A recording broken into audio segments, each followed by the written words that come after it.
Bertrand Barère de Vieuzac was a French politician, Freemason, journalist, and one of the most notorious members of the National Convention during the French Revolution. Early career. He was born at Tarbes in Gascony. The name Barère de Vieuzac, by which he continued to call himself long after the renunciation of feudal rights on the 4th of August, abolition of feudalism, came from a small fief belonging to his father, a lawyer at Vieuzac. Barère's father, Jean Barère, was a procurator and a lawyer. Barère's mother, Jean-Catherine Marist, was of old nobility. When Barère was a child, he went to a parish school, and when he and his siblings were of age, his brother, Jean-Pierre, became a priest. After finishing school, Barère attended a college before he began his career in revolutionary politics. He began to practice as a lawyer at the Parlement of Toulouse in 1770, and soon earned a reputation as an orator, while his fame as an essayist led to his election as a member of the Academy of Floral Games of Toulouse in 1788. He married at the age of 30. 4 years later, he was elected deputy by the Estates of Bigorre to the Estates General. He had made his first visit to Paris in the preceding year. Barère de Vieuzac at first belonged to the Constitutional Party, but he was less known as a speaker in the National Constituent Assembly than as a journalist. His paper, The Point du Jour, according to François-Victor Alphonse Aurard, owed its reputation not so much to its own qualities as to the fact that the painter Jacques-Louis David, in his sketch of the tennis court oath, showed Barère kneeling in the corner and writing a report of the proceedings for posterity, with the Girondists and the Mountain. After the flight of the king to Varennes, Barère joined the Republican Party in the Feuillants. Although he continued to keep in touch with the Duke of Orleans, whose natural daughter, Pamela, he tutored. After the Constituent Assembly ended its session, he was nominated one of the judges of the newly instituted Cour de Cassation from October 1791 to September 1792. Even though Barère was States General in 1789 and Judge of Constituent Assembly in 1791, his real career didn't begin until 1792, when he was elected to the National Convention for the Département of the Hautes-Pyrénées. He participated to the Constitution Committee that drafted the Girondin constitutional project and also became a member of the Committee of Public Safety in 1793. It turned out that Barère was extremely useful in reporting to the convention the plans of the committee. His career took off when he presided over the trial of Louis XVI.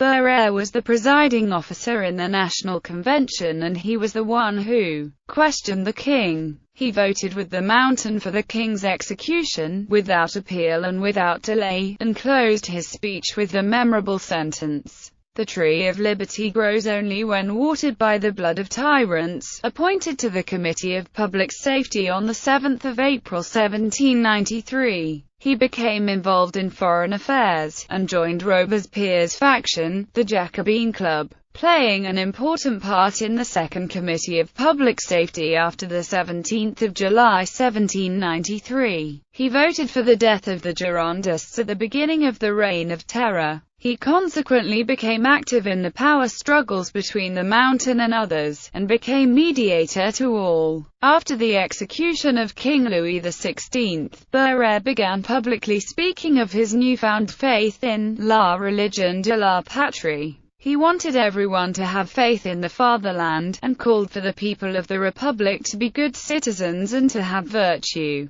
Barère focused on 4 aspects about la religion de la patrie. 1. The belief that a citizen would be consecrated to the fatherland at birth. Barère went on to state that the Republic leaves the guidance of your first years to your parents, but as soon as your intelligence is developed, it proudly claims the rights that it holds over you. You are born for the Republic and not for the pride or the despotism of families. He also said that since citizens were born of the Republic, they should love it above anything else. reasoning that eventually the love for the fatherland would become a passion in everyone, and this is how the people of the Republic would be united. Barère also urged further issues of nationalism and patriotism. He said, "I was a revolutionary. I am a constitutional citizen." He pushed for freedom of press, speech, and thought. Barère felt that nationalism was founded by immeasurable emotions that could only be awakened by participating in national activities such as public events, festivals, and through education. He believed in unity through diversity and compromise. In 1793 and 1794, Barère spoke of his doctrine: 1. The teaching of national patriotism through an organized system of universal education. 2. The national widespread of patriotic devotion. 3. The concept that one owed his nation his services. Barère also stated that one could serve the nation by giving his labor, wealth, counsel, strength, and/or blood. Therefore, all sexes and ages could serve the fatherland. He outlined his new faith in the fatherland, which replaced the national state religion, Catholicism. Barère was trying to make nationalism a religion. Besides being concerned for the fatherland, Barère believed in universal elementary education. He influenced what children in American schools now do today, that is, say the Pledge of Allegiance, alphabet, and the teaching of the multiplication table. Barère believed that the fatherland could educate all. 9. Thermidor, prison, and later life. Barère was also known to have attacked Maximilien Robespierre by calling him a pygmy who should not be set on a pedestal. During the Thermidorian reaction, after some initial hesitation,